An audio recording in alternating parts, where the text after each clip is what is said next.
안녕하세요. 30대 꽃다운 나이에 이혼이란 산을 넘은 여성입니다. 세상에 안 힘든 사람 없다는 거 알지만 그래도 힘들 때면 저는 사연이나 커뮤니티를 꼭 한번 탐방하게 되는 습관이 있어요. 나만 힘든 게 아니라는 걸 확인받고 위로받는 것이 제가 스트레스를 이겨내는 방법이거든요. 그래서 사연을 돌고 돌며 청취하기만 했는데 제가 사연자가 되어볼 줄은 또 몰랐네요. 아마 이번엔 직접적으로 제 처지를 공유하고 동정받고 싶어서 그런가 봅니다. 시간 되시면 제 이야기 한번 듣고 가세요. 저는 한때 결혼 때문에 가슴 벅찼고 한 번도 느껴보지 못했던 행복을 만끽해봤습니다. 평생 홀로 구질구질하게 살 줄 알았던 저를 제 남편이 구제를 해준 셈이나 다름없었는데요. 당시 제 남편은 S전자 기업 사원이었어요. 저는 그냥 닭발집 장사하는 사람이었고요. 제 가게가 남편 기업 주변에 있다 보니 유독 대기업 사람들이 회식 자리로 많이 찾는 곳이었습니다. 가게 규모는 작은 편이었는데 겨우 5테이블 차면 끝이라서 직원은 한 명만 두고 요리랑 서빙 카운터를 같이 운영했어요. 당시 막 시작한 장사라서 맛 보장이 없었을 텐데 유독 제 솜씨가 맛있다며 자주 찾아오는 손님이 있었습니다. 그게 바로 제 남편이었고 남편이 단골로 제 가게를 찾아주는 덕에 굳이 노력하지 않아도 저희는 안면 트고 인사 정도는 나눌 수 있는 사이가 될 수 있었어요. 남편은 제게 가끔씩 유치한 기념일 선물도 주었습니다. 거창한 건 아니었고 어린 애들이나 챙기는 화이트데이 같은 거 있잖아요. 회사에서 많이 받았다면서 예쁘게 포장된 사탕이나 초콜릿, 빼빼로 같은 걸 꼭 제게 주곤 했어요. 그날마다 회식을 오기도 했고요. 젊어 보여서 몰랐는데 남편은 부서에서 팀장직을 맡고 있는 유능한 사원이라고 하더라고요. 그건 남편이랑 같이 온 동료분들이 남편을 치켜 세워주며 저한테 자랑해줘서 알게 된 사실입니다. 솔직히 자기 일 열심히 하고 전문적인 사람 보면 매력적이지 않습니까? 게다가 남편이 저를 다정하게 챙겨주기까지 했으니 제 마음이 흔들렸던 건 사실이에요. 그렇다고 티를 내진 못했어요. 남편은 말 그대로 대기업 팀장이고 저는 닭발집 사장인걸요.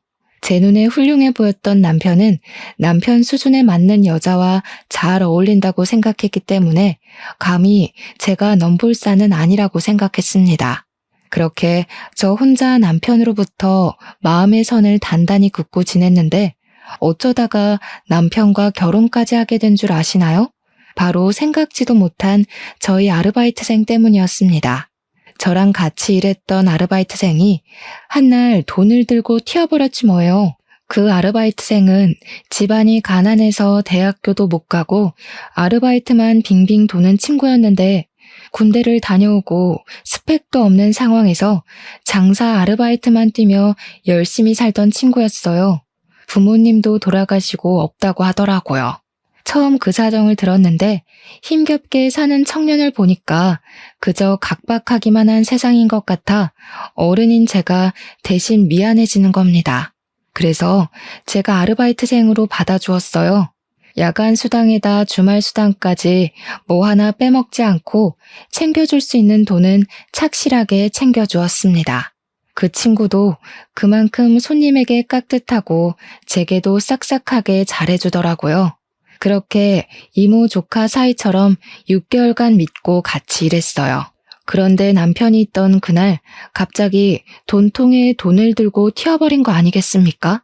절대 그럴 아이가 아닌데. 근데 신기했던 건 남편이 하필 그 녀석을 눈여겨보고 있었나 보더라고요. 제가 알아채기도 전에 남편이 먼저 가게를 뛰쳐나갔고 저는 남편 동료들에게 사정을 들어서 뒤늦게 쫓아나갔습니다. 얼마 안 간 지점에서 남편이 그 친구를 힘으로 우악스럽게 결박하고 있더라고요.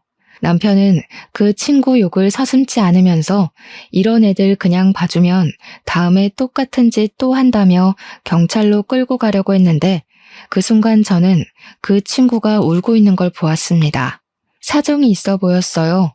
그래서 제가 되레 남편을 진정시키며 난 괜찮다고 그 친구를 풀어달라 했습니다.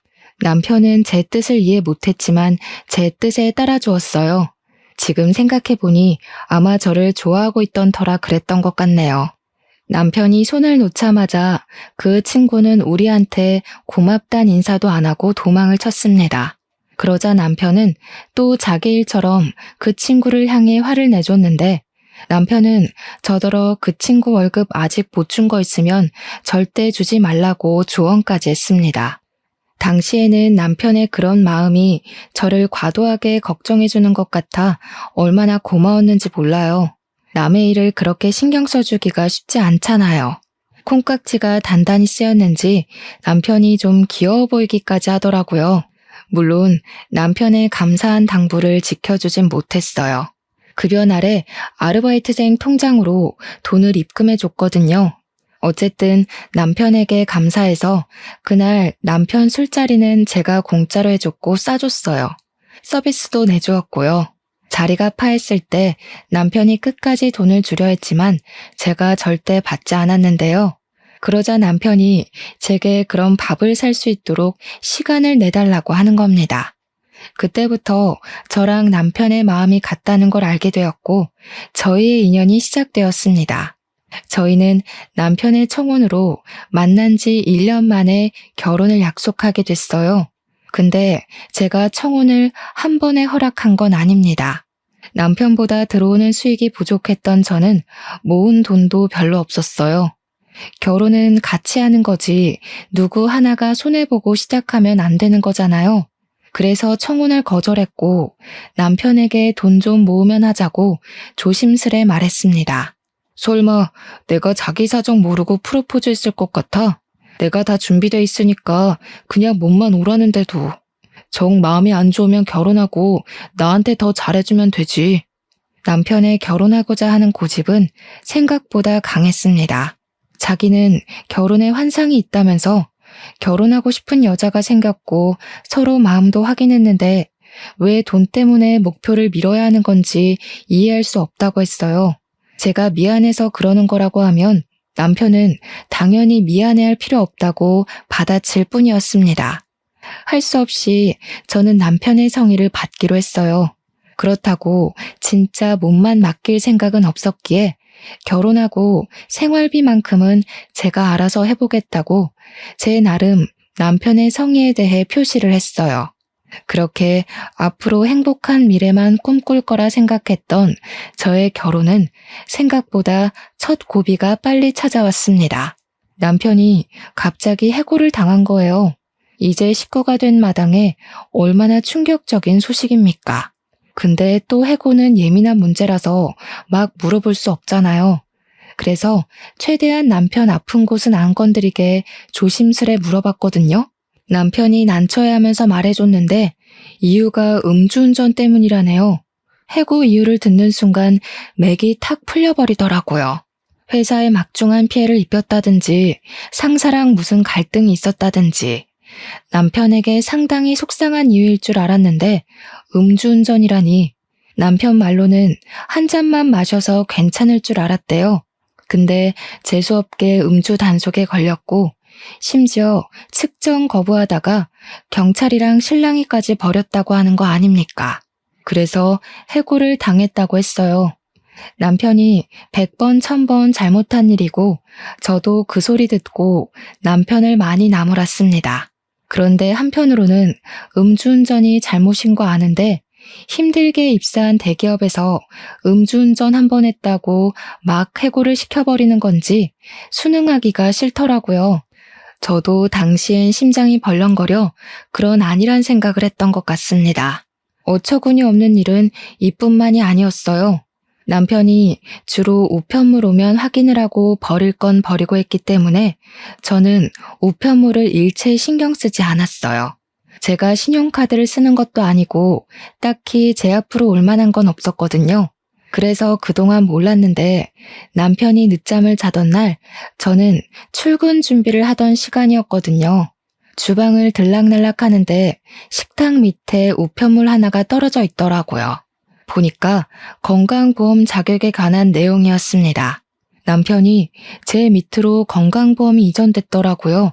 그건 일을 그만뒀을 때 오는 거잖아요.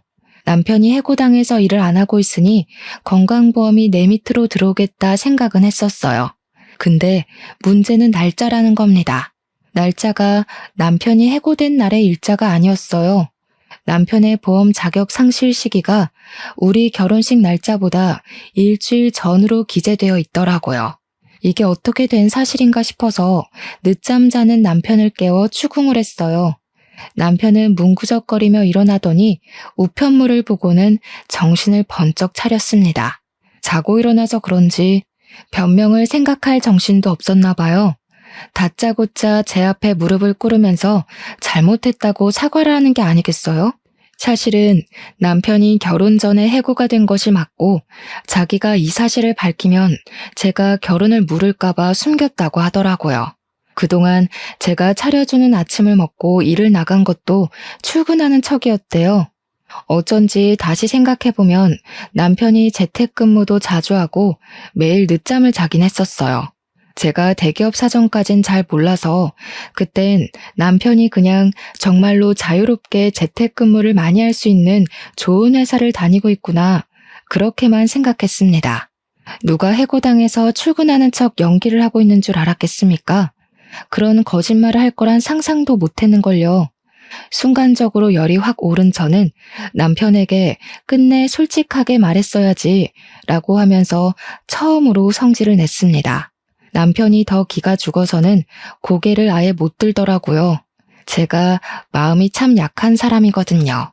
화가 나는 건 화가 나는 거고 남편이 주눅 들어있는 모습을 보니까 저한테 말 못하고 혼자 끙끙 앓으며 마음고생한 게 안타까운 거 있죠. 그리고 이미 저는 결혼을 해버렸고 결혼이 장난도 아닌데 결혼한 지 얼마나 됐다고 바로 이혼을 하겠습니까? 그래도 남편이 나쁜 마음으로 제게 숨긴 것은 아닌데다가 저 몰래 새 일자리를 찾고 있었다길래 일단은 한번 봐줬어요. 그렇게 고비를 잘 넘겼다고 생각했습니다. 그리고 다음 날부터 제가 좀 바빠졌어요. 남편이 일을 구하기 전까지는 일단 제 수익으로 저희 살림을 완전히 해결해야 되잖아요.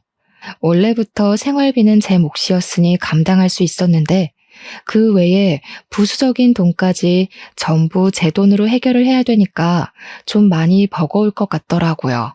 그래서 저는 원래 오후부터 장사를 했던 걸 늘려서 오전부터 시작을 했고 배달은 가까운 곳만 했는데 이젠 업체를 신청해 넓게도 운영하였습니다.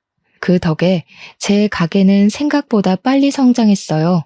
5테이블 규모로는 적어서 가게 이전까지 필요했을 정도였죠.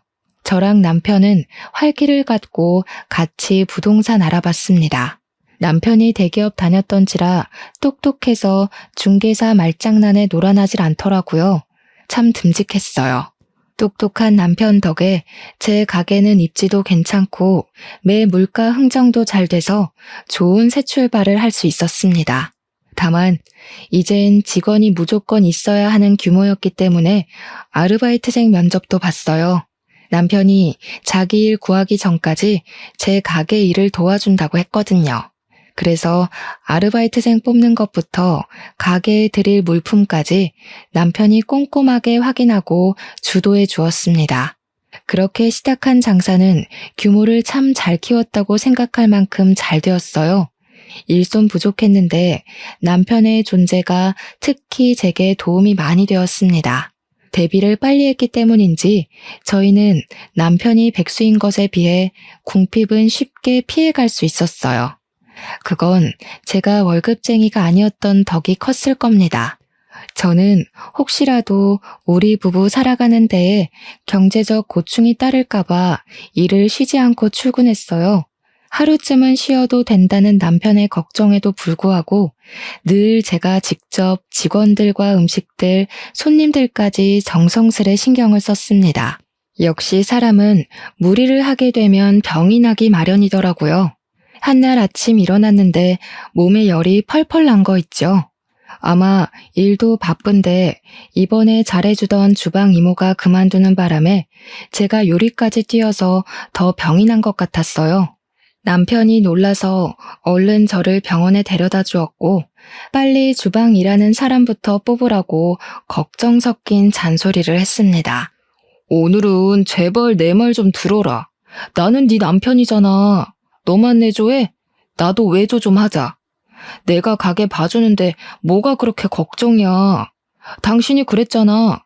나 부사장 자격이나 마찬가지라고. 오늘은 무조건 집에서 쉬어. 그래야 앞으로 또 힘내서 일하지. 남편 말이 맞다고 생각했어요. 앞으로를 위해서 굳이 아픈 몸까지 이끌고 나가 저를 혹사시킬 필요는 없다고 봤습니다. 또 부부가 왜 부부겠습니까? 서로 돕고 기대라고 만들어진 관계가 아닙니까? 그렇게 저는 남편 존재의 소중함을 느끼며 그날 하루는 남편에게 가게를 맡겼습니다. 덕분에 오랜만에 쉬었던 저는 고작 하루 쉬었을 뿐인데 배터리가 충전된 느낌이었어요. 출근하면 힘든 건 마찬가지였지만 그래도 다시 기운내서 일할 수 있었습니다. 다 남편 덕분이라고 생각했어요. 그날 고생한 남편을 위해서 제가 지갑도 하나 사주었습니다. 그런데 남편이 제 선물을 받고도 좀 떨떠름해 하더라고요. 저희는 부부니까 표정만 봐도 기분을 눈치챌 수 있잖아요. 남편한테 무슨 안 좋은 일 있냐고 물었거든요. 그러자 남편이 마치 제가 물어봐 주길 기다렸다는 듯이 냉큼 얘기를 하는데 갑작스럽게 뱉는 그 말이 기가 찼습니다. 자기가 여태까지 대기업 일하면서 오전부터 야근에다 주말에도 필요하면 출근을 했어야 했대요. 대학 졸업하고 바로 취직이 된 거라서 졸업 후로 한 번도 쉬어본 적이 없다는 겁니다. 그러면서 마지막에 하는 말이 진짜 하고 싶은 말이었던 것 같은데 갑자기 여행을 다녀오겠다고 하는 거 아니겠어요? 여행? 가게는 어쩌고 뜬금없이 여행을 가? 자기 쉬고 싶은 거 알겠는데 지금 우리 가게 사정 알잖아. 주방 이모도 아직 못 구해서 일손 정말 부족해. 솔직히 내가 많이 봐줬잖아. 그리고 가게가 당신 거지 내 거야? 나 진짜 이대로 안 쉬고 평생 일만 하면 우울증 올 것 같아. 딱 한 달만 쉬고 싶어. 나도 가게 시작하면서 한 번도 쉰 적 없어. 누군 안 놀고 싶어서 가게에 붙어 있어? 여행은 무슨 여행이야. 철없는 소리 좀 하지 마. 아, 진짜 너는 꼭 이런 식이더라. 돈돈거리지 좀 마. 사람이 돈 때문에 사냐? 살 만큼만 벌면 되는 거지. 뭐 얼마나 떼부자 되려고. 솔직히 네가 이렇게 돈에 혈안돼 있는 거 볼 때마다 내가 더 숨 막히거든. 제발 사람 좀 살자, 어? 불과 얼마 전까지만 해도 남편은 에너지 방전된 제 건강 상태를 걱정하며 남편 노릇을 톡톡히 해준 사람입니다. 그런데 그 사이 별일도 없었는데 갑자기 여행 타령은 뭐며 느닷없이 저한테 투정 아닌 투정을 부리는 걸까요? 그날 저는 남편의 의사를 못 들은 채로 치부하며 거절했어요. 여행도 상황 봐가면서 해야 되잖아요. 돈 버는 사람 따로 있고 돈 쓰는 사람 따로 있나요? 안 그래도 주방 이모가 일당백이라서 매출에 지장이 갈까봐 새로운 주방 이모를 뽑기까지 스트레스를 많이 받고 있는 상태였단 말이에요. 자영업 하시는 분들은 아시겠지만 요즘 사장도 하루 종일 서서 요리하고 서빙하고 그러니까 퇴근하면 정말 뻗어버리는 수준이거든요. 매출이 잘 나와도 몸이 힘드니까 사람이 금방금방 피폐해지고요. 제가 또 언제 몸병이 날지 모를 상황인데 이 와중에 남편은 한 달을 자리 비우겠다고 하니 오히려 더 배로 스트레스 오는 거 있죠. 남편이 꼴 보기 싫기까지 하더라고요. 그래서 네 돈으로 가겠다면 안 말린다고 해버렸어요. 남편 돈 없는 거 누구보다 제가 제일 잘 알거든요. 당연히 기본상에서 토라져 있다가 다시 가게 나오겠지 생각했는데 제 판단은 완전히 오산이었습니다. 남편은 신이 나서 종일 휴대폰만 붙들고 다녔고 진짜 동남아 여행을 한 달 동안 갈 계획까지 다 세워서 비행기 표도 예매하더라고요. 아주 속전속결이었죠. 그 모습을 보는데 얼마나 맥 빠지고 할 말이 없던지 그냥 체념해버렸어요. 저도 남편 없으면 밥은 안 차려줘도 돼서 나름 신경 하나를 덜 수 있는 셈이긴 했거든요. 한 달 동안 옆에서 스트레스 주는 사람 줄었다고 나름 좋게 생각하려 했습니다. 어차피 제 돈도 아니니까요. 그렇게 한 달이 지났고 한 달 동안 정말 먼저 연락도 안 한 남편이 귀국을 했어요. 여행을 다녀온 남편은 제게 반갑다는 기색도 딱히 없었고 그저 가게 요즘 어떠냐고 묻는 게 다였습니다. 어떻게 제가 잘 지내냐고 먼저 연락해주지 않는 이상 한 번도 연락을 안 했던 건지 미치게 따지고 싶었지만 그마저도 기운 빠지는 일이라 하기 싫더라고요. 남편은 언제 놀다 왔냐는 듯 다시 제 일을 도와주기 시작했는데요. 제가 남편에게 약간의 정이 떨어진 것처럼 남편도 어째 여행을 다녀온 후로 딴 사람이 된 것 같은 느낌이 들었습니다. 원래 남편은 제 역할 못지않게 가게를 책임지는 책임자로서 역할을 톡톡히 하던 사람이었어요. 그래서 직원들도 제가 없으면 남편을 사장님 대우해줬고 남편도 진짜 사장처럼 직원들을 잘 챙겼습니다.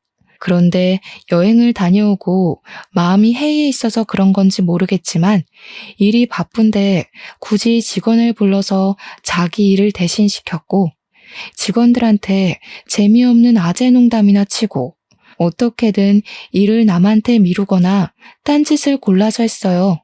또 친구랑 약속 있다고 일을 제대로 안 나오는 것도 다반사였습니다. 친구랑 논다고 가게 안 나올 때면 퇴근할 때까지 연락이 없어요. 그렇게 제가 혼자 뒷정리 끝내고 퇴근해서 집에 가면 남편이 이미 자고 있는 상황이 점점 생활화되어 가고 있었습니다. 나중에는 오히려 남편이 가끔씩 가게를 나오는 게 더 걸리적거릴 정도로 도움이 안 됐어요. 남편이랑 대화 좀 해보려고 해도 마감 전에 쥐도 새도 모르게 쌩 집으로 가버려서 먼저 자고 있으니 제가 어떻게 대화를 시도할 수가 없었어요. 남편이 퇴근해버린 것도 다른 직원이 말해줘서 아는 수준이었는데 대화할 시간이 어디 있었겠습니까? 남편이랑 점점 남남이 되어가는 사이 놀랍게도 장사는 갈수록 매출 대박을 쳤어요. 그러길 6개월 지났습니다. 중간에 괜찮은 주방 이모도 무사히 고용을 했고 덕분에 조금은 숨 고르며 일을 할 수 있었어요. 자리가 꽤 잡혀가는 것 같았죠. 하지만 남편이 제게 매출을 물어볼 때는 거짓말을 했습니다. 매번 장사 다 거기서 거기라서 겨우 수익 조금 낸다고만 했어요. 남편이 돈 없는 사람인 걸 제가 잘 안다고 그랬잖아요. 왠지 가게에 돈 좀 생기면 달라고 할 것 같더라고요. 아니나 다를까 제가 아무리 거짓말을 해봤자 가게 현장까지 어떻게 속이겠습니까? 남편이 가게 왔다가 손님 바글바글한 걸 며칠 지켜보는 것 같더니 매출 상황을 눈치챘나 보더라고요. 똑똑한 머리를 그런데 굴리니까 얼마나 볼품없고 째째해 보이는지 몰라요. 남편은 이제 저한테 대놓고 돈 좀 달라고까지 했습니다. 무슨 돈? 나한테 돈 맡겨놨어? 그동안 잘만 놀러 다녔잖아. 나 몰래 꽁쳐놓은 돈 있는 거 아니었나? 아, 좀 빌려줘. 내가 돈이 어딨어. 그거는 친구들이 다 사준다고 하니까 나갔던 거지. 당신 아니면 나 돈 나올 구멍 없는 거 알잖아. 그래도 내가 엄연히 대기업 다녔던 사람인데 돈 한 푼 없어서 친구들한테 얻어먹기만 하는 거 얼마나 쪽팔린지 아냐? 그러니까 지금 놀려고 돈 달라는 거잖아. 노는 게 아니면 일도 안 하면서 무슨 돈이 왜 필요한데? 와, 어이없네. 지금 나 백수라고 무시하냐? 대기업은 아무나 들어가는 줄 알아? 원서 넣으면 바로 합격인 줄 아냐고. 그리고 요즘 파릇파릇한 애들이 치고 자꾸 올라와서 그 확률 뚫으려면 엄청 스트레스 받거든? 꼭 머리 안 쓰고 무식하게 돈 버는 애들이 천재들 욕한다니까. 무슨 대화를 못하겠다 대화를. 남편은 저더러 백수 문제는 남자 자존심 문제로도 연결된다면서 사과를 요구했습니다. 지금 저한테 무식하게 돈 번다고 한 사람이 누군데 자존심을 논하는지 모르겠더군요. 기가 막혀서 개무시하고 돌아섰는데 남편이 돈이 급했는지 다시 제 앞을 막아섰어요. 나 언제 또 대기업 들어갈지 몰라. 이런 식으로 나오면 나중에 얼마나 후회하려고 그러냐? 설마 나한테 돈 주기 싫어서 그래? 싫어. 너 취업 핑계로 논 지가 벌써 반개월이 다 돼가. 나 믿고 계속 놀고 먹을 심상 같은데 나 당신 마누라지 네 엄마 아니야. 일 안 할 거면 혼자 손가락 빨아야지. 그리고 똑똑한 사람이 왜 자꾸 무식하게 번 돈을 탐내냐? 나가서 똑똑하게 벌어서 똑똑한 돈 쓰던가. 머리가 안 되면 몸뚱이라도 멀쩡해야 되는데 어째 더 쓸모없어서 안타깝네. 남편은 제 말에 자존심 상해서 토라졌고 저더러 돈 번다고 유세 떨지 말라 소리쳤습니다. 그러면서 우리 결혼할 때 돈 없는 나를 위해서 집이랑 차까지 다 자기가 해오지 않았냐고 하더라고요. 물론 남편이 제 생각해서 집도 차도 해줬죠. 그래서 그게 완전히 제 건가요? 집도 남편 명의로 되어 있고 차도 내가 운전을 못해서 자기 혼자 타고 다니는 주제에 마치 저를 위해서 전부를 바친 것처럼 말을 하는 게 웃겼습니다. 당시 집이랑 차로 청혼을 받았을 땐 그렇게 낭만적이라고 생각했는데 현실을 제대로 알고 보니까 제가 확실히 콩깍지에 눈이 가리긴 했더라고요. 어쨌든 더 이상 집과 차에 감흥이 없어서 남편한테 있는 그대로의 감정을 말했더니 이젠 남편이 저더러 양아치라고 욕을 하기 시작했어요. 솔직히 집이랑 차는 내 돈이 아니면 부모님 돈으로라도 대줘야 하는 거야. 근데 그거 내가 다 봐줬잖아. 이제 와서 명의 얘기를 한다고? 그 말은 지금 집이랑 차가 갖고 싶다는 거야, 뭐야? 누가 그렇대? 네가 집이랑 차 다 네 거라고 하는 것처럼 나도 생활비랑 용돈 다 내 거라고 말하는 건데 우리 집 돌아가는 수익 전부 다 내 거잖아. 근데 내가 왜 당신한테 돈을 줘야 되냐는 거지. 집 있고 차 있는 양반이 내 돈까지 탐내려고? 부부끼리 네 거 내 거 따지는 인간들 보면 진짜 밥맛 떨어졌는데 그 밥맛이 내 옆에도 있었네. 우리 부모님이 너 착한 줄 알고 얼마나 좋아했는데 진짜 실망이다. 저희는 일 때문에 서울에 살았는데 시부모는 원래 시골 사람이라서 내내 시골에만 계셨어요. 남편이 대기업 들어가는 덕에 시부모가 아들 잘 키웠다고 그렇게 좋아했고 며느리인 저를 보고도 항상 좋은 처자가 아들 옆에 붙었다며 잘해주셨던 분들입니다. 저희가 시댁에 방문하면 늘 제 입맛에 맞춰서 음식을 준비해주기도 했어요. 그래서 저도 시부모가 좋아서 참 잘 따랐고 명절마다 늘 시댁에 먼저 들려 인사한 뒤 친정을 내려갔습니다. 시댁에 드린 용돈도 친정에 주는 만큼 제가 항상 따로 챙겨줬어요. 그때마다 시부모는 꼭 10만 원씩 다시 돌려주곤 했습니다. 며느리가 좋아서 주는 용돈이라면서요. 그런 좋은 부모 밑에서 이런 철딱선이 없는 아들이 있다는 게 너무 안타까울 따름이었습니다. 남편은 그날로 제게 돈을 못 받아가 근 2주를 삐쳐 있었어요. 진짜 대단하지 않습니까? 근데 더 대단한 건 토라진 걸 표시라도 하고 싶었는지 자기 집이니까 집주인 마음대로 할 거라고 제 베개랑 여분 이불을 방문 밖에 내놨더라고요.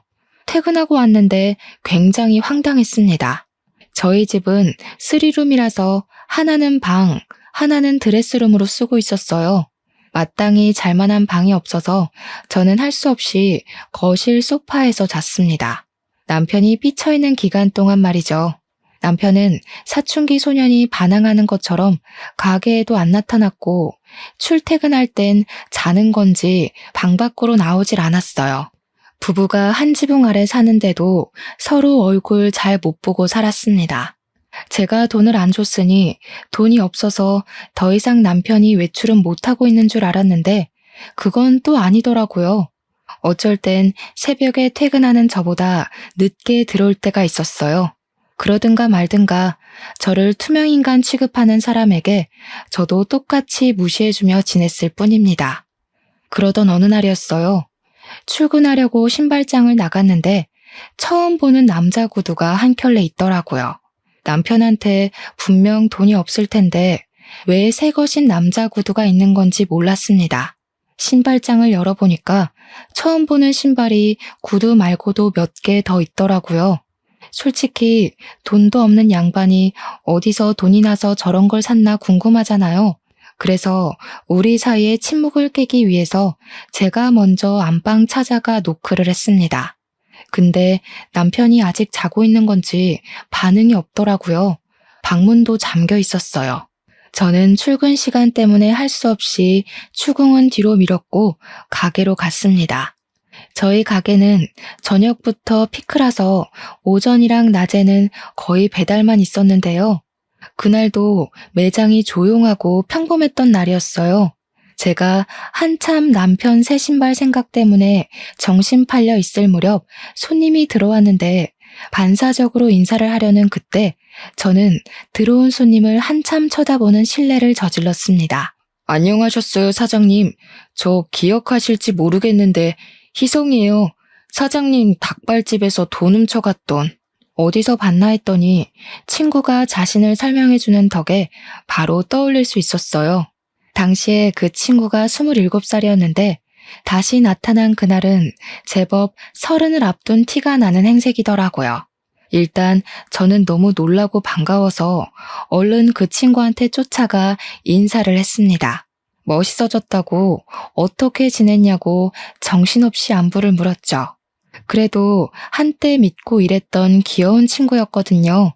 근데 반가워서 들뜬 저와 달리 그 친구 표정은 기운이 없더라고요. 저한테 미안해하는 것 같았습니다.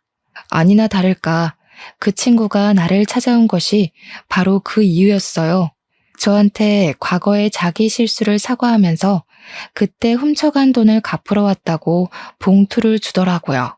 저 중소기업 무역 쪽에 취직했어요. 다 사장님 덕분이에요. 꼭 취업해서 갚으려고 사장님 생각만 하면서 공부했더니 학벌 없어도 제 깡이랑 자격증 보고 합격시켜 주더라고요. 너무 잘된 일이라고 생각했습니다. 진심으로 축하를 해주었고 마치 제 조카가 취업을 한 것처럼 기특했지만 그건 그거일 뿐이었어요. 차마 그 친구가 주는 돈은 받을 수가 없겠더라고요. 바로 거절을 했더니 그 친구도 의지를 굽히지 않고 계속 돈을 내밀었습니다. 너 사정 어려운 거 알고 그냥 보낸 거야. 네가 나쁜 애 아니라는 것도 알고 있었고 또 날 안 잊고 이렇게 사과하러 와줬잖아. 그걸로 이미 다 갚은 거지. 그래도 그 친구가 제게 죄책감을 갖고 있는 것 같아서 그 봉투를 받았어요. 그리고 다시 그 친구에게 돌려주면서 취업 축하 용돈이라고 했습니다. 그러니까 그 친구가 참고 있던 눈물을 보이더라고요. 부모 형제 없이 얼마나 이악 물고 컸을까 싶어 제 마음이 다 아팠어요. 일단 저는 이 기특한 친구에게 밥 한 끼 대접하려고 그 친구를 한쪽에 앉히고 직원들에게 식사 준비를 부탁했습니다. 그리곤 그간의 안부를 나누게 되었는데요. 한참 얘기하다 보니 그날 소매치기 사건까지 얘기하게 돼버렸어요. 자연스레 남편도 언급이 되었죠. 제가 그 친구에게 그때 널 붙잡았던 남자랑 결혼하게 되었다고 했더니 놀랄 줄 알았는데 의외로 무반응이더라고요. 근데 놀랍게도 그 이유가 다 있었어요. 그 친구는 무반응이었던 게 아니라 난감해서 입을 다물고 있었던 것이었습니다. 잠깐 고민하는 것 같더니 저한테 자기 폰을 건네더라고요. 그리곤 뜬금없이 여러 가지 동영상을 보여줬어요. 하지만 그 안의 영상은 전혀 뜬금없는 것이 아니었고 제 인생의 가장 큰 고비로 찾아오게 되었어요. 영상 안에는 남편이 있었습니다. 남편 옆에는 웬 여자가 있었는데 그 여자는 다름 아닌 과거에 저희 가게를 그만둔 주방 이모지 뭡니까? 둘은 사이좋게 팔짱을 끼고 있었고 동영상 끝자락엔 두 사람이 모텔 들어가는 모습이 찍혀 있었습니다. 이미 이것만으로도 저는 남편에게 모든 믿음이 바닥나 버렸어요. 근데 그 친구가 뭘 하나 더 보여주더라고요. 녹음 파일이었는데 들어보니 그 친구는 우리 가게를 처음 온 게 아니었습니다. 하필 제가 아팠던 날 왔던 것 같아요. 녹음 파일 안에서는 우리 가게 직원 목소리가 들렸는데 계산하는 상황 같았습니다. 근데 그 친구가 큰 목소리 말고 주변 소음을 집중해서 들어보라고 하더라고요. 그랬더니 놀랍게도 남편 목소리가 겹쳐 들렸어요. 녹음 날짜를 확인했는데 역시나 제가 아팠던 날이 맞았습니다. 저는 진정이 안 되는 심장을 부여잡고 좀 더 녹음 내용을 자세히 들어보았어요. 거기서 완전 기가 막힌 사실을 알게 되었습니다. 남편이 매니저 직원한테 현금 좀 빼가갔다는 말이 들렸고 매니저는 잔돈이 모자라서 안 된다고 실랑이를 벌이고 있는 중이었어요. 그 친구는 저한테 인사를 하러 온 거였는데 그때 저는 가게에 없었고 과거에 자기를 붙잡았던 그 남자만 있다는 걸 알았다네요. 그래서 다른 직원한테 조심스레 남편과 저의 관계를 물어본 후에야 부부 사이인 걸 알았다고 했습니다. 그 친구 눈에 남편의 태도나 행실이 불량해 보였나 봐요. 그 친구는 그날 계산하면서 몰래 녹음을 해야 할 것만 같았고 끝내 현금을 빼간 남편을 몰래 쫓았다고 했습니다. 그렇게 얻어 걸린 게 남편이랑 주방 이모가 모텔 앞에서 만나는 장면이었다고 했어요. 그러니까 남편은 그날 내 가게에서 모텔비를 챙겨 주방 이모랑 놀았던 겁니다. 그 친구한테 이런 모습 보인 게 창피하지만 덕분에 제가 앞으로 어떻게 행동해야 될지 감이 잡혀서 고마웠어요. 보답은 나중에 진정이 되면 다시 만나서 해주기로 했고 일단 급하게 증거물을 받았습니다. 그렇게 저는 근무 중간에 처음으로 퇴근을 했어요. 제 전화도 안 받는 남편을 속으로 쌍욕하며 바로 집에 갔는데 미치고 팔짝할 노릇이 저를 기다리고 있더라고요. 마치 저더러 수많은 증거를 갖고 위자료 챙기라고 하늘이 도와주는 듯 했습니다. 제가 집 안에 들어가니 신발장에는 처음 보는 여자 신발이 있었어요. 이미 불륜이란 걸 알고 왔지만 직접 보니까 순간 심장이 덜컥 내려앉더라고요. 그래도 그 흥분감이 저를 더 미치게 만들어줬던 것 같아 오히려 도움이 되었습니다. 집 안으로 더 들어가 보니까 안방에서 웃고 떠드는 소리가 새어나오더라고요. 자기 집이라고 자기 마음대로 여자까지 들이는 남편한테 순간 화가 났습니다. 이럴 거면 마누라라는 게 왜 있는데요? 평생 혼자서 여자 갈아치우며 살다가 고독사 해버리지. 제 눈에 잡힌 이상 저는 일단 그들과 곱게 마주보고 대화하기 싫었습니다. 어떻게든 눈물을 쏙 빼놓고 싶어서 서둘러 주위를 둘러봤고 신발장에 소화기를 발견했어요. 핀을 빼고서 소화기를 들고 가 방문을 열었죠. 둘이 침대 위에서 나란히 누워 휴대폰으로 놀고 있길래 그대로 가서 소화기를 분사해줬습니다. 허우적거리는 둘을 쫓아다니면서 가루범벅으로 만들어버렸어요. 소화기를 난생 처음 써봤는데 그런 식으로 쓰게 될 줄은 상상도 못했네요. 소화기가 또 거의 새 거였던지라 분사력도 좋더라고요. 제가 정신 나간 사람처럼 멈출 생각을 안 했더니 나중에는 보이지도 않는 곳에서 남편이 콜록거리며 쌍욕을 하기 시작했어요. 아씨, 내 눈! 야, 어딨어? 너 오늘 내 손에 죽을 줄 알아. 정신이 나가도 정도껏 나가야지. 뭐 하는 짓이야? 내 돈 훔쳐서 모텔 가는 너만큼 정신 나갔을까? 아무리 바람 피우고 싶어도 그렇지. 어쩜 저렇게 수준 떨어지는 사람을 골랐대? 애 딸린 아줌마가 취향이었니? 그 주방 이모한테는 아들이 하나 있어요. 중학생인가 고등학생이었을 겁니다. 그래서 그 이모 나이가 꽤 많았다는 거예요. 남편보다 무려 10살이나 더 들었죠. 무슨 조합인지는 모르겠던 저는 단지 기가 차서 둘 낯짝을 다시 보기 위해 베란다에 있는 호수를 끌어왔습니다. 둘의 형상이 비치는 곳으로 분사를 했어요. 그랬더니 또 한 번 고함 소리가 온 방안을 휘저었고 둘은 물이 오는 방향을 겨우 찾아서 방 밖을 빠져나갔습니다. 소화기 가루와 물이 섞여 끈적끈적하게 젖은 꼴들이 웃기더라고요. 그걸 놓치기 아까워 저는 당장 동영상을 찍어줬고 특히 나이에 맞지 않는 옷을 입고 있는 주방 이모 모습을 많이 찍었습니다. 이모, 주제를 알아야지. 저 남자가 진짜 이모 좋아해서 만나주는 거라 생각해요? 저 새끼 거지라서 내 돈 빼가서 이모한테 퍼부은 거일 텐데 제가 대기업 다녔다고 자랑했죠. 그 잘난 대기업 음주 때문에 해고당했어요. 근데 웃긴 건 뭔지 알아요? 음주운전이 한 번이 아니었더라고요. 남편은 이미 음주운전으로 2번의 경고를 더 받은 상태였는데 저를 만나고 또 음주운전 사고가 생긴 거였다고 했어요. 그럼 총 3번이라는 거잖아요. 대기업에선 2번만 음주운전을 해도 해고 위기를 맞는데요. 그런데 부서 팀장이라는 사람이 불량스럽게 음주운전을 3번이나 했으니 해고 당할 만했던 겁니다. 이미 당시 회사 내부에서 인성 쓰레기로 유명했던 일화래요. 오랜만에 제 가게를 방문했던 남편 동료들이 몰랐냐면서 제게 알려줬던 사실이었습니다. 뭔 상관이야. 적어도 너보다는 나를 더 좋아하니까 나한테 남의 돈 훔쳐서라도 퍼줬겠지. 세상 참 긍정적으로 살아서 좋겠어요. 아들한테 큰 도움이 될 것 같네요. 이런 천박한 짓 하고도 아들한테 평생 숨길 수 있을 거라 생각한 건 아니죠? 앞으로 아들은 어쩌나? 엄마 때문에 학교 힘들게 다니겠네. 저는 동영상을 끊고 남편한테 이혼 소송하겠다 통보도 해줬습니다. 너한테 겨우 있는 집이랑 차, 그거 내 거 만들어줘서 고마워. 위자료 받아서 내가 더 좋은 집이랑 좋은 차 살게. 그래도 네 덕분에 나 면허 따겠다. 땡큐. 남편은 얼굴에 이물질을 닦아내면서도 제 말을 듣긴 한 건지 순간 저를 향해 손에 집히는 대로 물건을 던지기 시작했어요.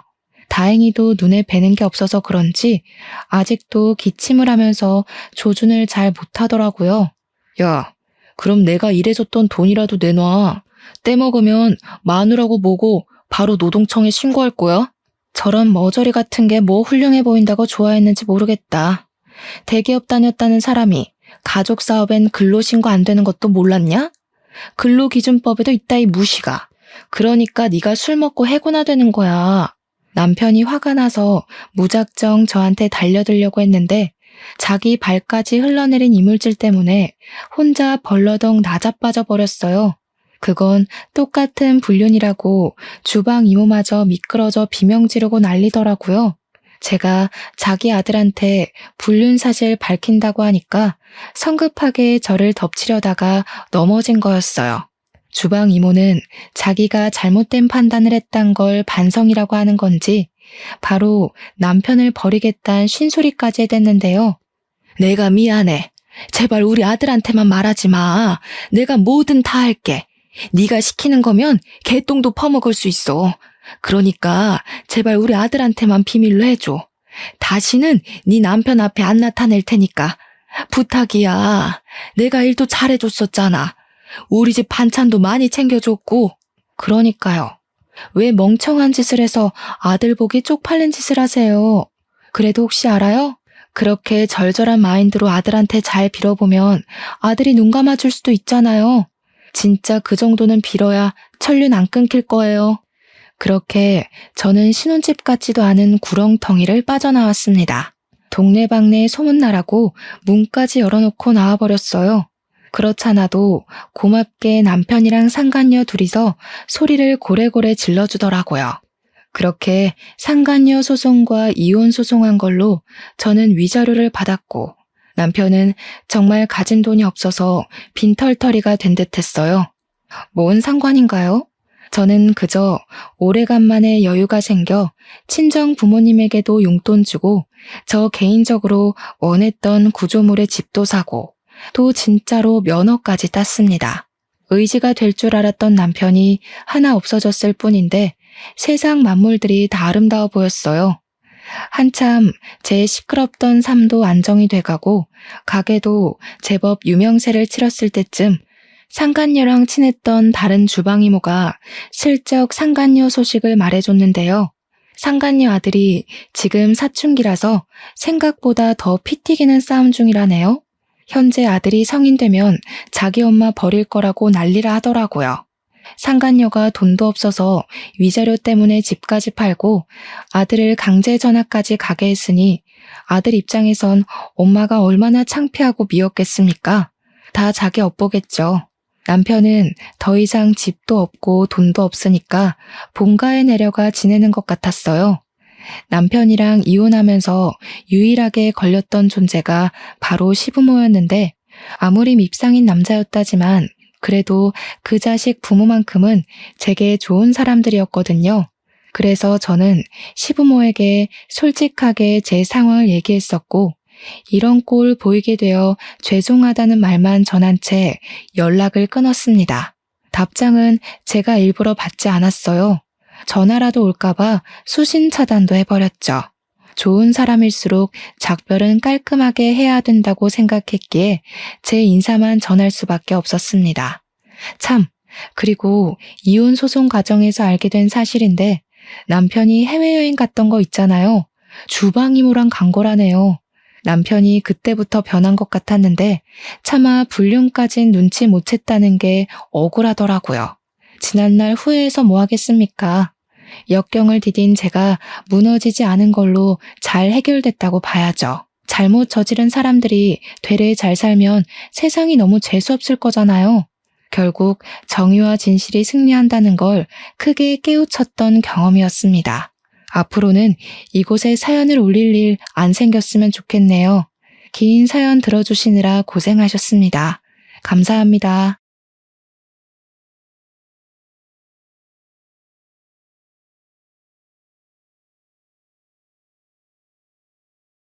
안녕하세요. 이곳을 찾아와 주신 여러분께 인사부터 드리며 이야기의 포문을 열어보도록 하겠습니다. 저는 지금 40대에 접어든 아이를 키우고 있는 주부이고요. 저에게 일어난 기가 막힌 일이 뉴스에도 나오고 아주 논란의 대상이 되어 이렇게 사연을 적어보게 되었습니다. 제가 누구인지 알아보시는 분들도 계실 것 같은 마음에 제 신상이 드러나지 않도록 조금 각색을 한 부분이 있다는 걸 미리 알려드리겠습니다. 저도 지금은 시간이 꽤 지난 일이라 논란거리에서 벗어나서 조용하게 살고 있기 때문에 양해해 주시면 감사하겠습니다. 지금부터 제가 겪은 그 말도 안 되는 이야기를 시작해 보도록 하겠습니다. 저는 결혼을 한 이후에 시부모님과는 그럭저럭 괜찮은 관계를 유지하면서 평범한 일상을 보내고 있었는데 미꾸라지 한 마리 때문에 시댁이랑 발길을 완전히 끊게 되었습니다. 그 미꾸라지가 누구일지 대충 짐작은 가실 거라 생각하는데요. 바로 도련님과 결혼한 손아래 동서랍니다. 우리 남편이 시댁의 장남이고 제가 맏며느리로 시집을 오게 되었고요. 남편에게는 하나뿐인 남동생이 있었습니다.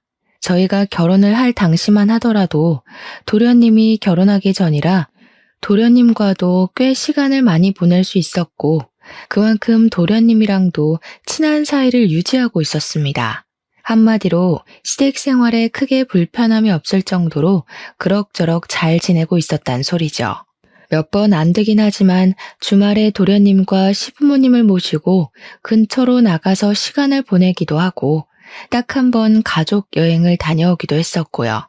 별다를 것 없는 생활에 큰 파동이 생기게 된 것은 저희가 결혼을 하고 나서 1년 뒤에 도련님이 결혼을 하게 된 이후에 벌어지게 되었습니다. 그때로 돌아간다면 도련님을 붙잡고 결혼을 말리고 싶은 마음이 아주 굴뚝 같습니다. 그때부터 저의 빌어먹을 운명이 시작되었거든요. 저의 성격에 대해 조금만 이야기를 해보자면 제가 할 일을 아주 똑부러지게 해내는 만큼 말이 많이 없는 묵묵한 스타일입니다.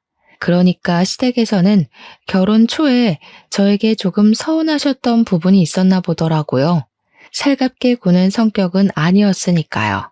시모는 저에게 다른 집 며느리들은 하루에 한 번 전화해서 애교도 부리고 맛있는 거 사 먹으러 가자고 한단다 하시면서 말을 하시곤 했었습니다.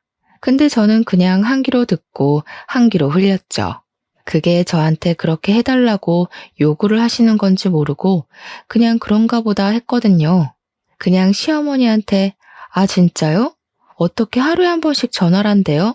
와 시간이 되게 많은가 보다 하면서 넘겼습니다.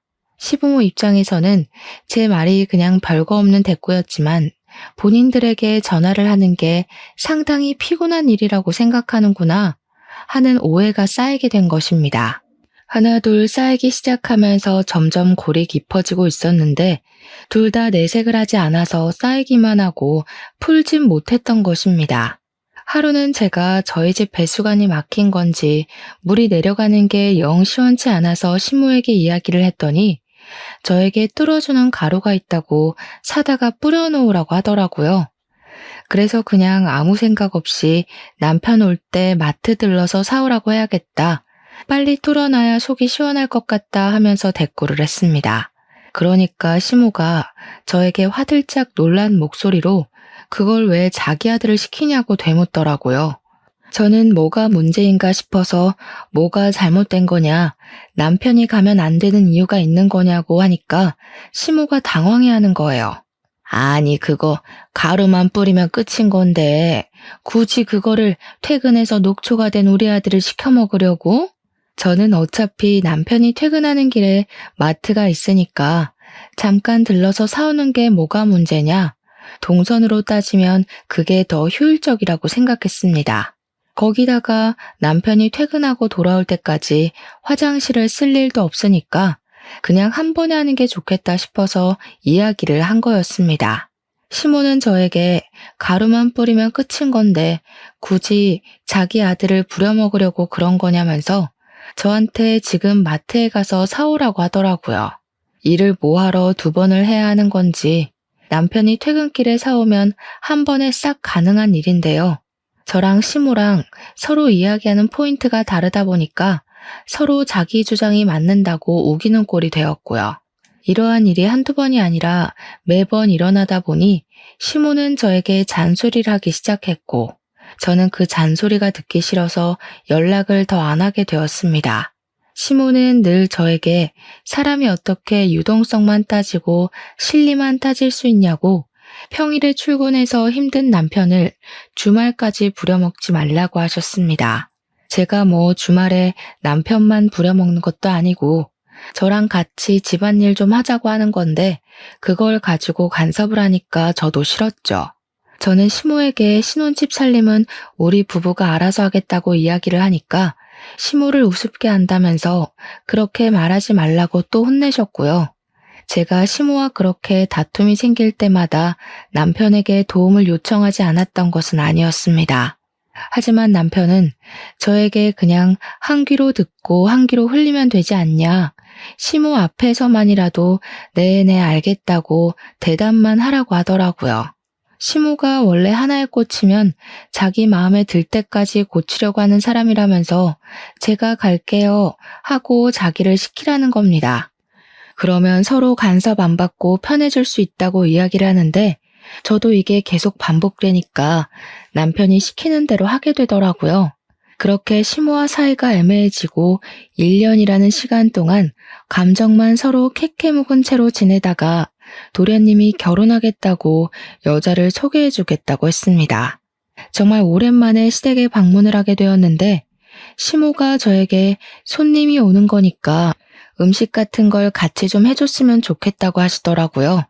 어려울 거 없는 일이라 알겠다고 하고 신이 나서 시댁으로 방문을 하려는데 시모가 저에게 미리 장을 좀 봐오라고 하셨습니다.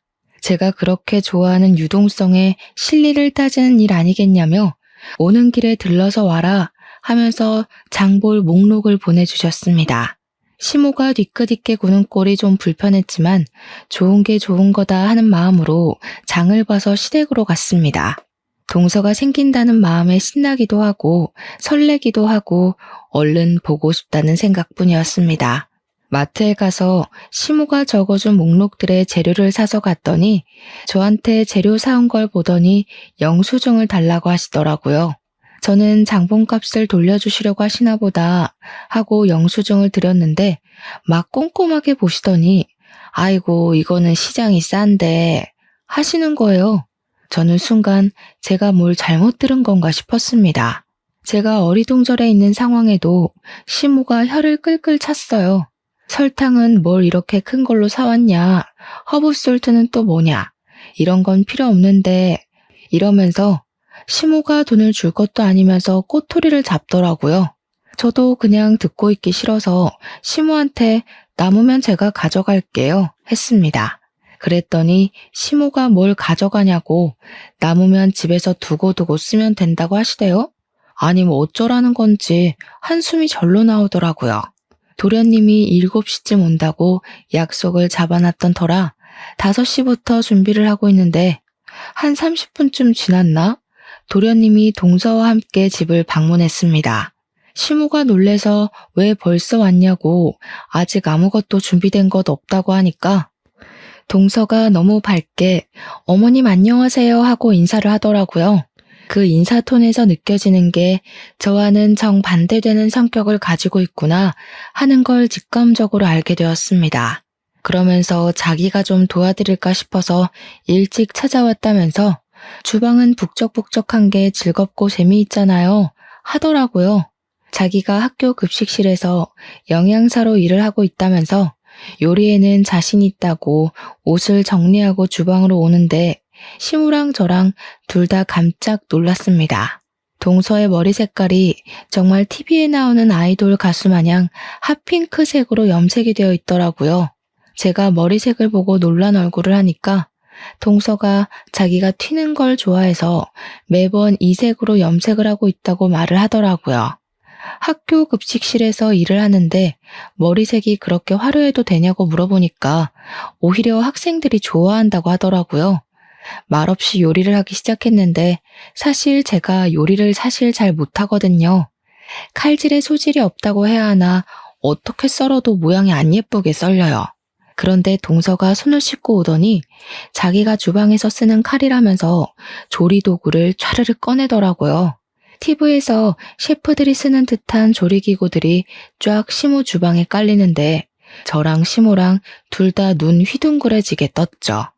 동서가 시모한테 자기가 하고 있을 테니까 쉬고 있으라면서 뚝딱뚝딱 하는데 제가 옆에서 거들겠다고 재료들을 손질하고 있었거든요.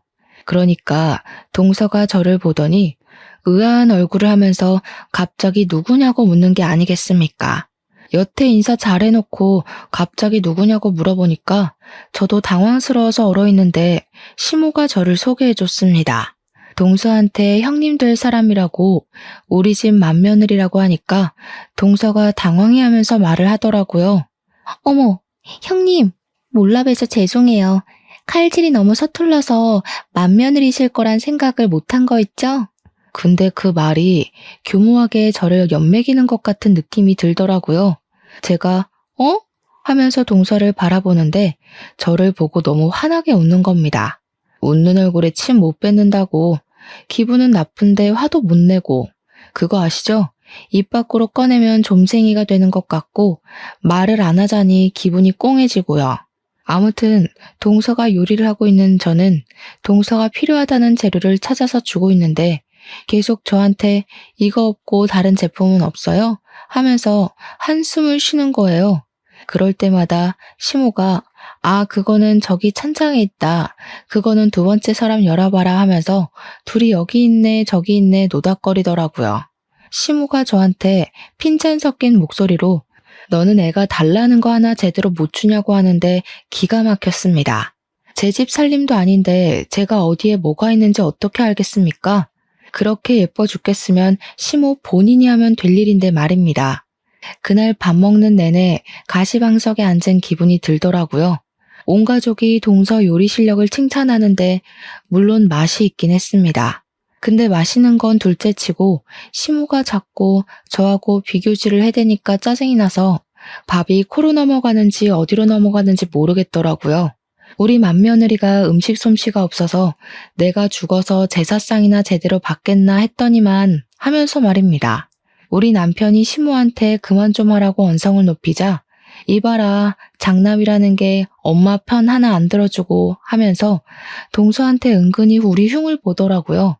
동서가 시모한테 갑자기 왜 벌써 제사상 이야기를 꺼내고 그러시냐면서 자기랑 즐겁게 오래오래 살자고 하는데 시모 눈이 하트 모양으로 변하대요. 저는 그게 다 가식처럼 보였는데 말입니다. 제가 동서한테 말이라도 붙여보려고 우리 때 급식은 진짜 맛없어서 먹기 싫었었는데 동서네 학교 애들은 좋겠네, 맛있는 거 많이 먹어서 했거든요. 그러니까 동서가 그러는 거예요.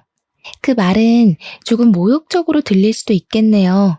예전하고 지금하고 아무래도 예산도 다르고 대우도 달랐으니까 차이가 날 수밖에 없죠. 예전에는 그게 최선의 결과였을 텐데. 저는 칭찬을 한 건데 모욕적이라고 하니까 시모가 도끼 눈을 뜨고 저를 바라보는 거예요. 너 설마 벌써 형님 행세한답시고 애 기죽이는 거 아니지? 기는 제가 죽은 것 같은데 무슨 말씀을 하시는 거냐고 대꾸를 하고 싶었지만 꾹 참았습니다. 동서가 처음 인사를 드리러 온 자리인데 제가 분위기를 망칠 수는 없는 노릇이니까요. 그 뒤로 정말 가관이었습니다. 급식실 영양사가 한 달에 얼마를 버는지 모르니 제가 뭐라 말을 할 수는 없지만 동서가 돈을 엄청 쓰더라고요. 시모가 입이 귀에 걸려서는 저에게 전화를 해가지고 자랑을 그렇게 하는데 제가 무슨 대꾸를 해야 할지 몰라서 네네 대답만 했습니다. 동서가 언질도 없이 찾아와서는 자기랑 어디 좀 가자고 졸라서 나갔더니 비싼 호텔에 가서 밥을 사주는데 입안에서 살살 녹더라. 밥을 다 먹고 나니까 마사지를 받을 차례라면서 호텔에 딸린 스파에 갔는데 손길이 너무 좋아서 잠이 솔솔 오더라. 비싸서 엄두도 내지 못했던 코스였는데 둘째가 데려가 주니까 너무 행복하고 효도받는 기분이 들더라. 거기다가 자기가 좋아하는 티를 내니 다음에 또 같이 오자고 했다면서 이렇게 받기만 해서 어떡하냐 미안한 마음이 다 들더라 하는 겁니다. 이 말을 저한테 하는 이유는 저에게도 해달라는 뜻 아니겠습니까? 하지만 저희는 외벌이었고 대출금 갚기도 빠듯했습니다. 제가 선뜻 저랑도 한번 가시죠 하는 말을 꺼내지 않으니까 시모가 오기가 생긴 건지 동서한테 자기도 무언가를 해줘야겠다고 하더라고요. 그러면서 복이라는 게 원래 나눈 것만큼 들어오는 거라고 저한테 이야기를 하는데 속이 너무 빤히 보이더라고요. 그런 돈 자랑을 들어야 하는 이유도 모르겠고 저도 사람이니까 짜증이 막 올라오잖아요. 어머니, 저한테 지금 동서만큼 해달라고 이야기를 하시는 거예요? 저희 사정 뻔히 아시면서 이러시면 부담스러워요. 그렇게 대놓고 말을 했더니 시모가 버럭하면서 됐다고 자기가 엎드려서 절 받을 일 있냐면서 그냥 자랑하고 싶어서 전화한 거라고 하시는 거예요. 그 말을 들으니까 제가 그동안 너무 무심했나 싶은 마음도 슬쩍 들고 동서만큼 비싼 건 못 해드려도 저도 눈치가 보이긴 했으니까 준비를 했죠. 고르고 고르다가 제일 만만한 영양제를 준비해야겠다 싶어서 시댁에 갈 때 시모 드리라고 뼈에 좋다는 영양제를 사갔습니다. 나름 해외에서 유명한 제품이라고 해서 비싼 값을 주고 해외 배송까지 받아서 시모한테 드렸죠. 저도 시모가 얄밉고 짜증이 나도 며느린데 예쁨 받고 싶지 않을 리가 있겠습니까? 시모한테 잘 보이고 싶은 마음도 있었죠. 남편도 저에게 큰 거는 못 해드려도 그 정도는 해드릴 수 있겠다 하면서 영양제를 같이 골라주기도 했고요. 제가 영양제를 사서 시댁에 갔는데 연락도 하지 않던 동서가 시댁에 떡하니 와서 앉아있더라고요. 동서는 여기 웬일로 온 거냐고 물어보니까 동서가 저를 보면서 활짝 웃는 거예요. 형님도 오셨구나. 요즘 어머님께서 무릎이 아프시다고 하셨잖아요. 며느리 된 도리로 어떻게 가만히 있을 수 있겠어요? 제가 사고를 고왔어요. 한 솥에 끓여두었으니 꼭 드셔야 해요. 그러면서 제가 사온 영양제 봉투를 빤히 보더니 동서가 오버스러운 목소리로 이야기를 하는 겁니다. 어머, 형님, 뭐 사오신 거예요? 영양제? 형님, 이렇게 비싼 영양제는 어머님도 부담스러우실 텐데 뭐니 해도 정성이 최고죠. 사골이나 도가니 수육 드시는 게 훨씬 기분도 좋고 맛도 좋고 그렇죠, 어머님. 그래, 우리 둘째가 내 마음에 쏙 드는 말을 하는구나. 얘 첫째야, 우리 둘째가 글쎄 아침부터 와가지고 7시간이나 사골을 고았지 뭐냐. 국물이 뽀얀 거 봐라. 이게 바로 정성이라는 거다. 정성. 큰 며느리라는 게 둘째보다 못해서야 어디 쓰겠어? 엄마, 이 영양제 진짜 좋고 비싼 거예요. 국내엔 들어와 있지도 않아서 해외 직구로 사온 건데 무슨 말을 그렇게 하세요? 됐다 됐어. 해외 영양제면 뭐하니? 정성 들어가 있지 않은데. 근데 우리 아들은 왜 이렇게 말랐니? 집에서 밥도 못 얻어먹는 거 아니야? 우리 둘째 아들처럼 살이 오르면 얼마나 좋아. 집에서 둘째 며느리가 잘 챙겨주는지 얼굴이 엄청나게 좋아졌다. 저한테 혀를 끌끌 차면서 이야기를 하시는데 속이 정말 많이 상하더라고요. 손 벌벌 떨면서 카드 3개월 할부까지 해서 사간 영양제였는데 사골국보다 못하다는 소리를 들으니 제 기분이 좋겠습니까? 거기다가 우리 남편이 요즘 건강 챙긴다고 운동을 해서 살이 빠진 거거든요. 그것도 제가 마치 제대로 먹이지 않아서 살 빠진 거 마냥 이야기를 하니까 속상했죠. 제가 기분이 점점 좋지 않아지자 남편이 영양제만 전해주고 집에 가자고 이야기를 꺼냈고 저도 집으로 서둘러 돌아왔습니다. 거기서 동서랑 시모의 행동을 더 지켜봤다가는 눈물이 터질 것 같았거든요. 시모는 사골국 먹는다고 신이 나서는 저보고 빨리 집에 가보라고 하더라고요. 그 와중에 동서가 저에게 사골국 좀 싸드시냐고 물어보는데 시모가 국물 한 방울도 못 주겠다는 얼굴로 저를 째려보는 겁니다. 그 상황에서 제가 어떻게 국물 좀 싸달라고 할 수 있겠습니까? 거절하고 집에 와서 남편이랑 맥주 한 캔 하며 이야기를 나누는데 남편도 별 생각과 동일하더라고요. 아무리 생각해봐도 동서가 여우과라는 사실은 변하지 않았습니다. 남편이랑 같이 마주 앉아 서방님네 욕도 하고 시모 흠도 봤죠 뭐. 저희 부부가 매달 친정이랑 시댁에 용돈을 20만 원씩 드리고 있었는데요. 남편이 외벌이다 보니까 집 대출금 갚고 공과금 같은 거 내고 서로 용돈에서 적금에 이거저거 다 빠지고 나면 그 정도의 여유가 생겨서 시댁과 친정에 반씩 나눠드리고 있었습니다. 근데 시모가 또 제 속을 뒤집어 놓는 이야기를 자랑처럼 늘어놓으시는 거예요. 동서네가 글쎄 친정은 살림이 넉넉하다면서 시댁에만 매달 50만 원씩 용돈을 드리고 있다는 겁니다. 저에게 자랑 섞인 핀잔을 주시면서 둘째네는 매달 50만 원씩 준다고 하는데 저희도 저희 사정이라는 게 있잖아요. 너네는 용돈 꼴랑 20만 원 보내면서 생색이란 생색은 다 내지 않았니? 그것도 뭐 여윳돈 전부를 보내는 거다 뭐다 얼마나 비교가 되던지. 그러면서 제가 뭐 아르바이트를 한다 어쩐다 하면서 제가 한 번을 드리자고 이야기한 것도 안 하지 않았냐. 둘째는 자기가 일이 바쁘면 전날 저녁에 와서 재료 손질이라도 하고 가더라. 너는 이 집안에서 하는 게 뭐냐 하면서 화를 내셨습니다. 제사상도 할 말이 많은데요. 제가 안 하겠다고 한 게 아니라 시모가 저 요리 못한다고 안 시키셨던 거였거든요. 동서가 잘하는 건 잘하는 거고 그걸 왜 저랑 비교질을 해가면서 저한테 스트레스를 주시는 건지 도무지 이해를 할 수가 없었습니다. 그러면서 동서가 이번에는 시모에게 가방을 사주고 화장품도 엄청 고가의 브랜드로 전 라인을 맞춰주었대요. 학교 급식실에서 일한다고 해서 부모님 월급이나 받겠나 싶었는데 능력이 있으니까 돈을 많이 받는 것 같다고 하시더라고요. 제가 이리저리 알아본 결과 학교 급식실에서 일을 해봐야 300만 원도 못 벌 텐데 가방 하나에 200만 원씩 하는 것들을 턱턱 사준다고 하니까 수상했습니다. 남편이 외벌이로 벌어오긴 하지만 대기업에 다니고 있고 연차도 꽤 돼서 한 달에 500만 원 정도 벌어오거든요. 동선에는 맞벌이지만 둘이 합쳐서 그 정도 벌어오는 걸로 알고 있었단 말이죠. 근데 그렇게 여유를 부릴 수 있다고 하니까 이상하지 않겠습니까? 시모의 온갖 비교를 당하면서 저는 꿋꿋하게 맏며느리 자리를 지키고 있었습니다. 시간이 지나고 지날수록 시모는 작정을 하고 저랑 동서의 사이를 차별하기 시작하셨습니다. 아주 눈에 띌 정도로요. 거기다가 첩첩산중으로 동서가 글쎄 임신까지 하게 된 것이 아니겠습니까? 저희 부부는 아이를 가지려고 노력 중이었지만 아이가 들어서지 않고 있었고요.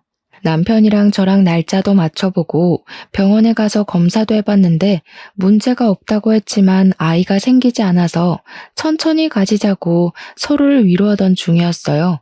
그때 동서가 자기가 임신을 했다면서 임신 축하 파티를 열어달라고 가족들이 모인 단톡방에서 이야기를 하더라고요. 솔직히 저도 셈이 나긴 했죠. 티는 내지 못했지만요. 시모는 문자로도 느껴질 만큼 신이 나서는 동서에게 화려한 날개를 달아주었습니다. 덕분에 저는 그 뒤로 시댁의 모든 잡일거리를 도맡아서 하게 되었습니다. 글쎄 동서가 임신 초기니까 조심해야 한다고 하면서 저에게 동서한테 연락도 하지 말라고 엄포를 놓는 게 아니겠습니까? 평소에 제가 동서랑 연락을 하고 지내는 것도 아니긴 했지만 대놓고 연락하지 말라고 하니 기분이 팍 상하더라고요. 네네 알겠습니다 하며 성의 없이 대꾸를 하니까 시모도 또 그게 마음에 안 들었는지 저한테 너는 왜 안 생기냐고 구박을 주더라고요. 장남이 대를 이어야 하는 건데 둘째네가 더 장남같이 군다고. 둘째 며느리가 맏며느리 같다고 하면서요. 너희가 아이 안 생기는 데엔 분명 문제가 있는 거다. 그리고 너처럼 아이가 안 생기는 애가 둘째한테 연락이라도 했다가는 부정 탈 수 있어. 그니까 급한 연락 아니고서야 나를 통해서 하도록 해라. 최대한 자제를 하란 소리야. 알겠어? 그런데 그 말이 그렇게 서러운 거 있죠. 아이가 안 생기는 애가 연락이라도 하면 부정을 탄다고 가슴에 빗으로 꽂히더라고요. 어머님, 그렇게 말씀하시면 저도 너무 서운해요. 저희도 아이를 가지려고 노력하는 중인데 그런 걸로 비교를 하세요. 어쩜 너랑 나랑은 이렇게 맞는 구석이 하나도 없을 수가 있니? 서운하긴 뭐가 서운해. 우리 시대 같았어 봐라. 애 못 낳으면 바로 소박 맞는 거야. 제가 아이를 진짜 좋아하거든요. 지금은 쉬고 있지만 보육교사로 일을 하고 있기도 했고요. 저도 아이가 안 생기는 게 서러운데 시모까지 저러니까 눈물이 막 났습니다. 제가 훌쩍거리니까 시모가 멈칫하면서 울긴 왜 우냐고 평생 남의 아이만 봐주다 보니까 네 아이가 안 들어서는 거라고 하시더라고요. 나중에 동선애가 아이를 낳으면 저보고 가서 도와주라고 하면서요.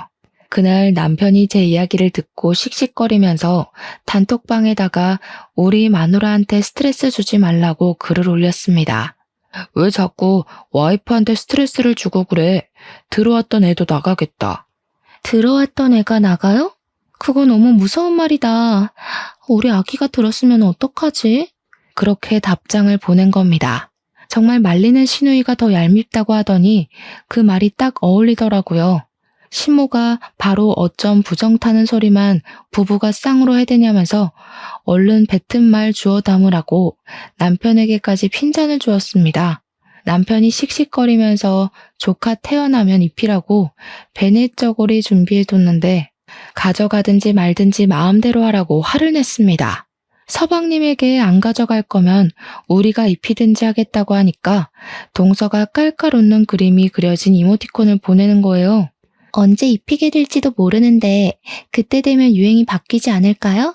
저희 주세요. 나중에 저희가 새 걸로 사드릴게요. 남편이 동서가 임신을 한 마당에 욕을 뱉을 수도 없으니까 서방님께 처신 똑바로 하라고 경고만 날리더라고요. 저한테 그런 거 신경 쓰지 말라고 가족 단톡방도 나가라고 하는데 서운한 건 매한 가지였습니다. 그 뒤로 동서가 입덧을 시작하니까 시모가 동서 걱정을 해대는데 입덧하는 애가 급식실에서 일한다고 안쓰러워 죽겠대요. 자기가 대신 아팠으면 좋겠다면서 떡두꺼비 같은 놈이 나오려고 동서를 고생시키는 거라면서요. 대화창에서 아주 둘이 짝짝꿍을 맞추는데 정말 남편 말대로 알림도 꺼놓고 애써 보지 않으려고 하면서 지내고 있었습니다. 동서의 입덧이 끝나고 난 뒤에는 시모가 주말에 저를 불러다가 동서가 임신해서 움직이기 힘드니까 대신 전해주라면서 마트를 털어오셨더라고요. 과일에 반찬에 떡에 하나도 빠짐없이 가져다 주라고 하는데 장바구니로 글쎄 새 바구니가 나오는 거예요. 이걸 다 들고 동선의 집까지 다녀오려고 하는 것도 어이가 없고 이 중에 제 몫은 하나도 없다는 게 너무 서러웠습니다. 그래서 제가 시모한테 이야기를 했죠.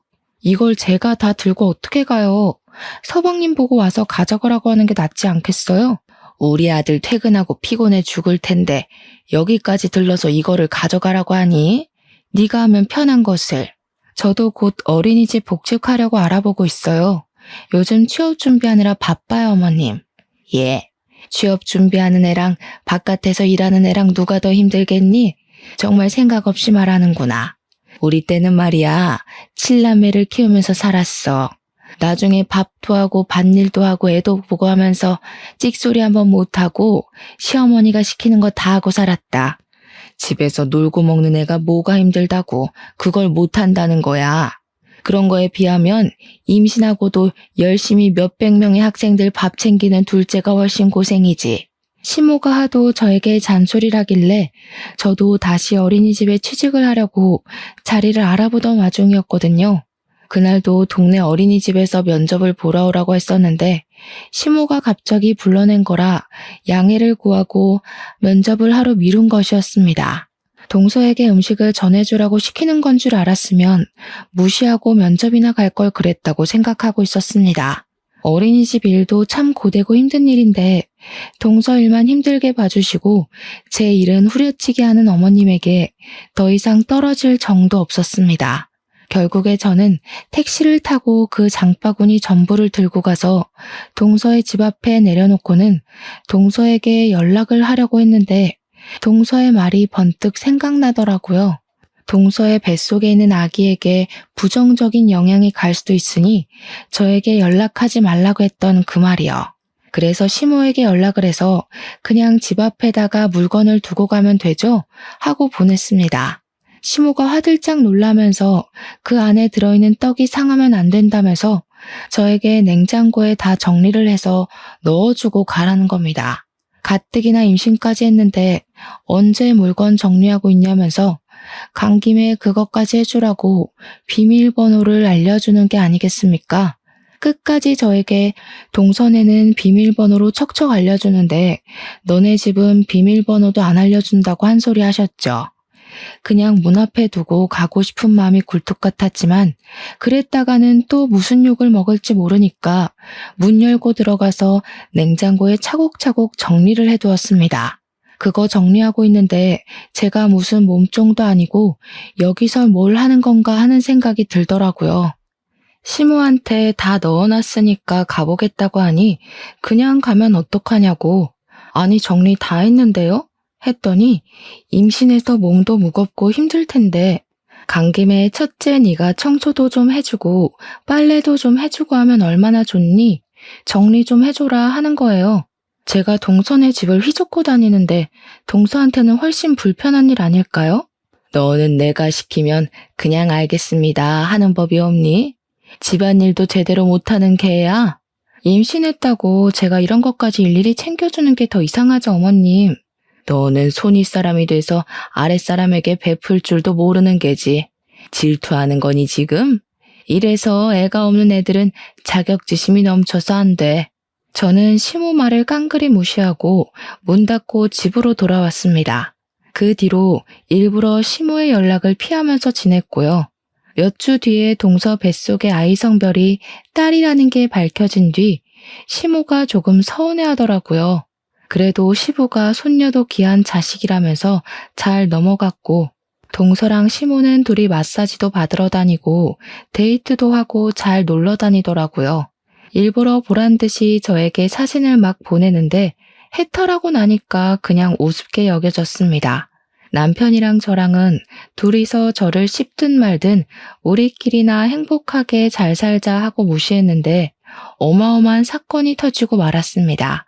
어느 날 친구들이 인터넷에서 난리난 사건 알고 있냐면서 그 링크 하나를 보내주더라고요. 제 친구들이 전부 대학 동기라 유아교육과를 나온 친구들이고 보육교사로 일을 하고 있었거든요. 그 내용은 급식실 위생에 대한 고발 내용이 적힌 글이었고 교사들이 이용하는 커뮤니티에 올려진 글이었습니다. 친구들은 어린이집은 위생 인증을 철저하게 하는데 고등학교는 다른가 봐 하면서 매달 감사가 나오지 않나? 하면서 떠들더라고요. 글을 제대로 정독해보니 고등학교 급식실 영양사를 고발하는 내용이었는데 조리실에서 일하시는 분이 양심 고백을 한 내용이었습니다.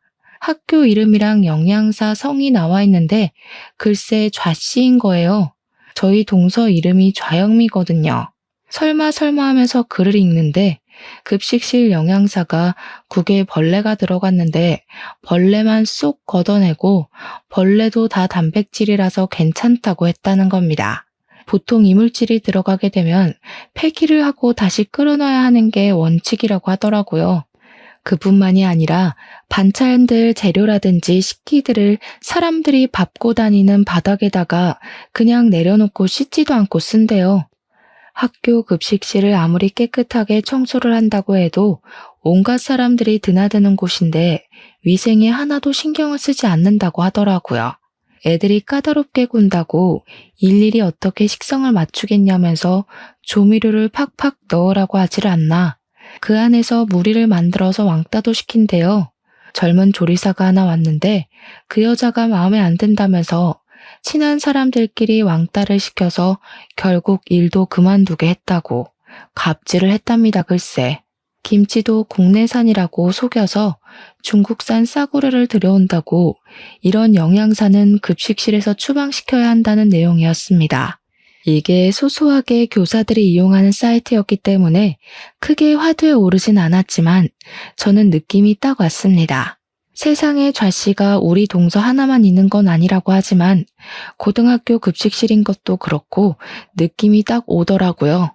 거기다가 글 중간에 급식실 영양사가 머리를 맨날 염색해와서 반찬에 섞여 들어가도 티가 안 난다고 적혀 있었거든요. 동서가 매번 핑크색 머리만 고집한다고 말씀드린 거 기억하시죠? 쎄한 느낌은 저를 소름 돋게 만들었죠. 동서가 그동안 저에게 못되게 군 것도 있고 한번 호되게 복수를 하고 싶은 마음에 저는 기관을 이리저리 찾아보았습니다. 하지만 급식실을 정확하게 고발할 수 있는 기관이 없더라고요. 교육청에 말해봐야 바쁘다는 핑계로 일을 미루기 일쑤였으니까요.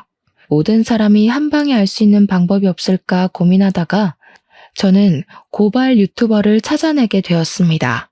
제가 그 유튜버에게 직접 제보를 했고요. 유튜버는 무척이나 흥미로워하면서 잠입 취재를 하겠다고 결정을 내렸습니다. 그 뒤로는 일이 아주 일사천리였습니다.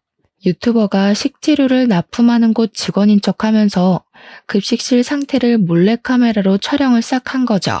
청소가 얼마나 안 되어 있는지 영양사가 급식 시간 전에 체크도 하지 않았고 휴대폰만 만지면서 농땡이를 치고 있는 모습부터 시작해서 모든 게 가관이었습니다. 그날도 김치에서 이물질이 나왔는데 대충 먹으라고 학생들에게 큰 소리를 치는 장면도 있었고요. 납품받은 식재료 상태가 전부 물러터지고 상한 부분이 보일 정도로 별로였던 거죠. 근데도 영수증에는 고가의 재료값이 찍혀 있었고요. 유튜버는 제가 보낸 글이 사실인지 아닌지 확인을 하러 갔다가 아주 제대로 건수를 잡은 것 같다며 저에게 회신을 주었습니다.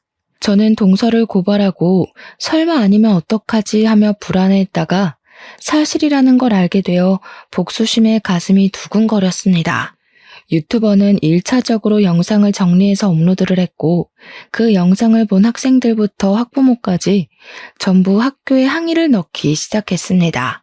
학교에서 진상조사가 들어가게 되었는데 우리 동서의 짓이 분명한 것들이 점차 드러나기 시작했습니다. 일단 식재료의 상태부터 점검에 들어갔고 급식실의 위생 상태까지 전부 다 학교 조사에서 드러나게 되었습니다. 청소를 안 하고 설거지도 대충 물로 한 것이 들통이 났고 식재료 납품 업체로부터 동서가 뒷돈을 어마어마하게 챙긴 것까지 싹 다 걸리고 말았습니다. 교직원이랑 짜고 업체 선정부터 뒷돈을 받아 챙겼고 영수증에 납품가를 올리고 중간 수수료를 챙기는 식으로 배를 불리고 있었던 것입니다. 당연히 유튜버는 학교에 양해를 구하고 그 부분까지 전부 정리를 해서 업로드를 하게 되었습니다. 학교 측에서도 이 일에 대한 책임을 동서 한 사람에게 몰아버리는 것이 처리하기 훨씬 수월했으니 유튜브에 올라가는 게 득이 되었던 것이었죠. 후속 보도가 나가게 되면서 많은 사람들이 급식실 이야기를 하게 되었고 시댁의 귀에도 들어가게 되었습니다. 제가 그 유튜브를 시댁 단톡방에 딱 올렸거든요. 거기다가 사건이 커지면서 뉴스에도 보도가 되게 되었는데 얼마나 상세하게 나오던지 우리 동서의 분홍색 머리카락까지 싹 찍힌 겁니다. 모자이크에 음성 변조가 되었다고 해도 핑크색 머리는 강렬하더라고요. 까막눈인 사람도 우리 동서인 것을 알아볼 수 있을 정도로요. 시모는 둘째 며느리 자랑을 엄청나게 하고 다녔는데 누가 봐도 둘째 며느리로 보이는 사람이 뉴스에 나왔으니 뒤집어졌습니다.